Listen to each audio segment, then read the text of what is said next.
Hello viewers, welcome to Jinnat 360 YouTube channel. সঙ্গে রয়েছে আমি জিন্নাত এবং আজকে যে আপডেটটি নিয়ে আমি আপনাদের সামনে চলে এসেছি এটি কিন্তু খুবই গুরুত্বপূর্ণ আপডেট। বিশেষ করে যারা রাজ্যের অস্থায়ী কর্মী রয়েছেন তাদের জন্য কিন্তু খুবই খুশির খবর রয়েছে, কারণ নয়া বেতন নির্দেশিকা কিন্তু নবান্নের তরফে আপনারা কিন্তু এখানে অন স্ক্রিনে একদম পরিষ্কারভাবে কিন্তু দেখতে পাচ্ছেন যে রাজ্যের অস্থায়ী যে সমস্ত কর্মচারী রয়েছে তাদের জন্য কিন্তু সুখবর। নতুন একটি কিন্তু বেতনের নির্দেশিকা প্রকাশ করেছে নবান্ন, অর্থাৎ নবান্ন থেকে কিন্তু অস্থায়ী কর্মীদের বেতনের নতুন নির্দেশিকা কিন্তু জারি হয়েছে।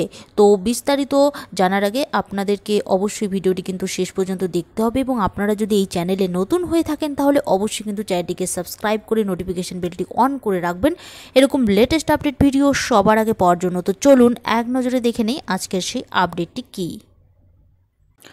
আপনারা কিন্তু এখানে দেখতে পাচ্ছেন যে কলকাতা থেকে খবরটি প্রকাশিত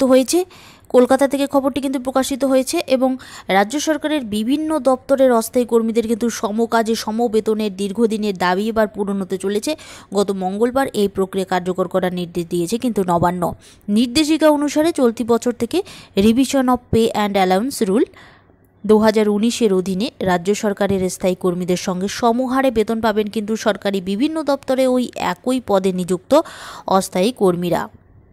তবে সংশোধিত বেতনক্রম অনুসারে বেতন কাঠামো ও বেতন নির্ধারণের ক্ষেত্রে তাদের অনলাইনে কোনো অপশন ফর্ম ফিল আপ করতে হবে না, লিখিত আকারে ফর্ম ফিল আপ করে জমা দিতে হবে, অর্থাৎ তারা অফলাইনে ফর্ম ফিল আপ করতে পারবেন।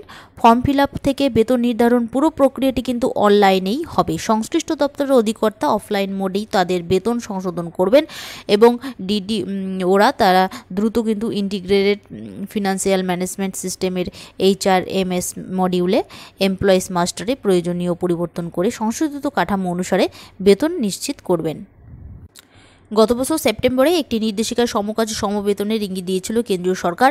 2016 সালে সমকাজে সমবেতন সংক্রান্ত সুপ্রিম কোর্টের একটি রায়কে কার্যকর করার লক্ষ্যে 4 সেপ্টেম্বর 2019-এ কেন্দ্রীয় পার্সোনেল পিজি ও পেনশন মন্ত্রক থেকে ওই নির্দেশিকা প্রকাশ করা হয়। নির্দেশিকায় বলা হয়, সরকারি যে সমস্ত সংস্থা সরাসরি কোনো পদে অস্থায়ী কর্মী নিয়োগ করেছে তাদের সমপদে স্থায়ী কর্মীদের একদিনের সমতুল্য হারে বেতন দিতে হবে।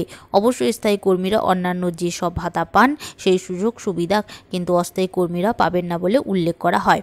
অন্য কোনো সংস্থা বা কন্ট্রাক্টরদের মাধ্যমে কোনো সরকারি সংস্থায় কেউ নিযুক্ত হলে সেই কর্মীরাও এই সুযোগ পাবেন না বলে উল্লেখ করা হয় ওই নির্দেশিকায়। 2016 সুপ্রিম কোর্টের রায়ে বলা হয়েছিল যে সমকাজে সমবেতন দেওয়া না হলে তা বিভাজন তৈরি করতে পারে। রায় দেওয়ার সময় ওই চুক্তির শর্তগুলিকেও উল্লেখ করেছিল সুপ্রিম কোর্ট। 1993 সালে এই সংক্রান্ত একটি আন্তর্জাতিক চুক্তিতেও স্বাক্ষর করেছিল ভারত সরকার। সুপ্রিম কোর্টের ওই রায়ের পর থেকেই সরকারের কাছে সমকাজে সমবেতনের দাবিতে সংগঠিতভাবে সোচ্চার হয় সরকারি নানা সংস্থায় কর্মরত অস্থায়ী কর্মীরা। তো অস্থায়ী চুক্তিভিত্তিক কর্মচারীদের জন্য আজকের এই আপডেটটি এই পর্যন্তই। আপডেটটি যদি আপনাদের ভালো লেগে থাকে অবশ্যই একটি লাইক দিয়ে চ্যানেলটিকে সাবস্ক্রাইব করবেন। ধন্যবাদ।